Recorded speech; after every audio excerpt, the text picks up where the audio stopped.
Traveler's been out for a long time now. Yes, you can relax. Believe me, Master is extremely knowledgeable. If he says that he's going to be alright, then there's absolutely nothing to worry about. Oh, are you awake now? Oh, thank goodness! Traveler, you're finally awake! Well, we're at... Good question. Where are we?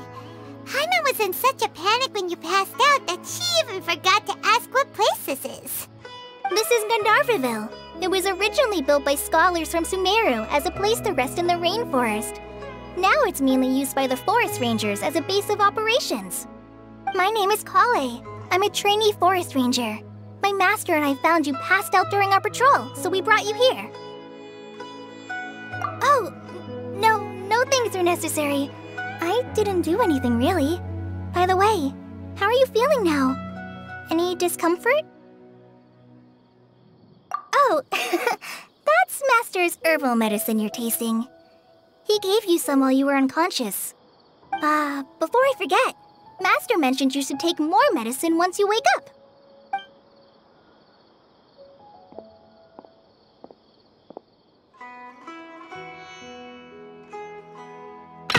Whoops!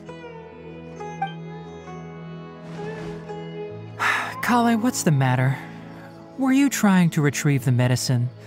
As I've already told you, you must be careful with these. All right, I'll get it for you once I'm finished here. Sorry, Master.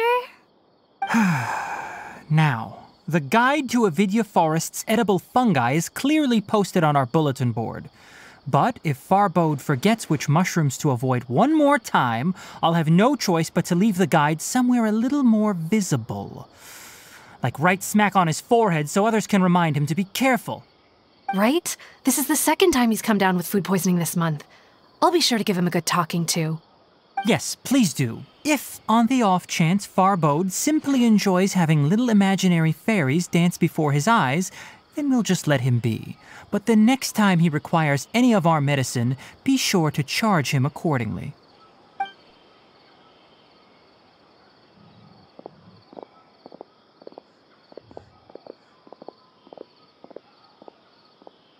So, how are you doing?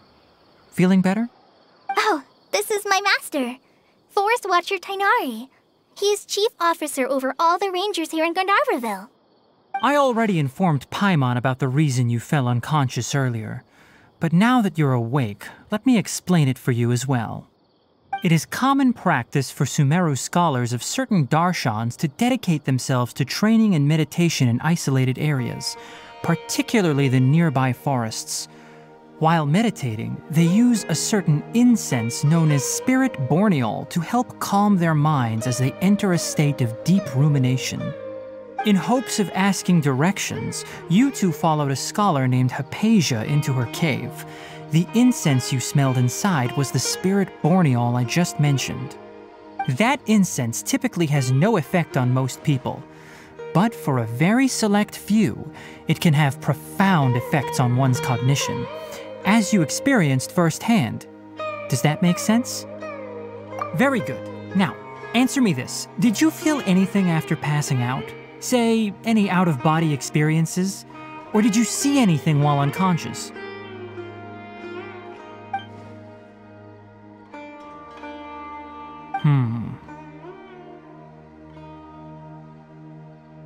Kale, let the others know to stop bringing their patrol logs here for now. Huh? Why? Because these two will be staying here for the next few days. They can have my room and I'll bunk with Amir. Now get a move on and be sure to do as I've said. Yes, Master Tainari.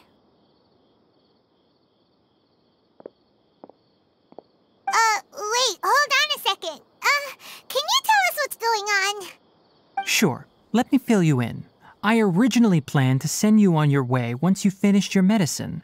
However, it appears now that you should stay a while longer in Gandharvaville for further observation while you recuperate. Further observation? No need to be hasty. As long as you have the capacity to judge between right and wrong, I promise that you'll understand the gravity of the situation once I explain everything to you.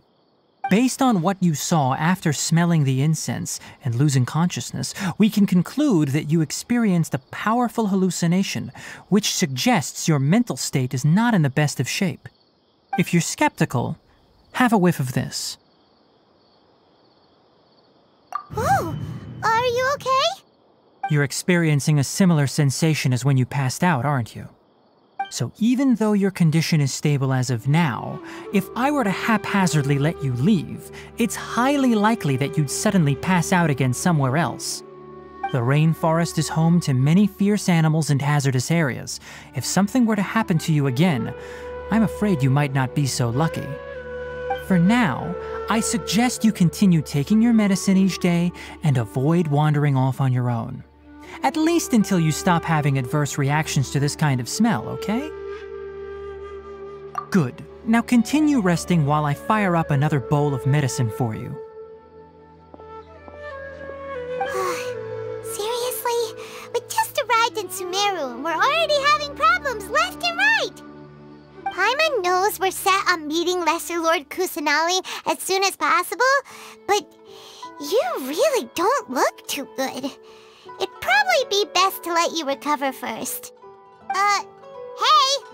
Are you even listening to Paimon? Paimon's over here worrying about you, you know! What's weird? You mean how you're feeling now? You mean the vision of tree roots and red skies you saw? But if those weren't hallucinations, what could they be?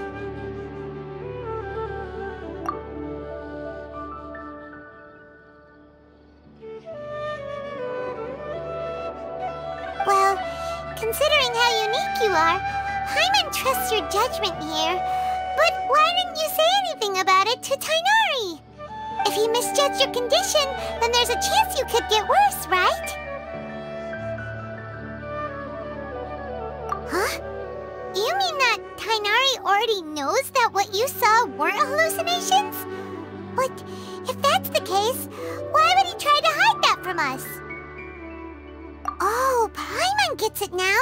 That explains why you were so quiet earlier. Well, that settles it then. We'll stay here to rest up and figure out what's going on with your hallucinations. But it seems like asking Tighnari might not be an option anymore. What do you think we should do? Good idea. Kale's pretty friendly. We can ask her tomorrow about what she knows regarding the Dendro Archon and customs in Sumeru.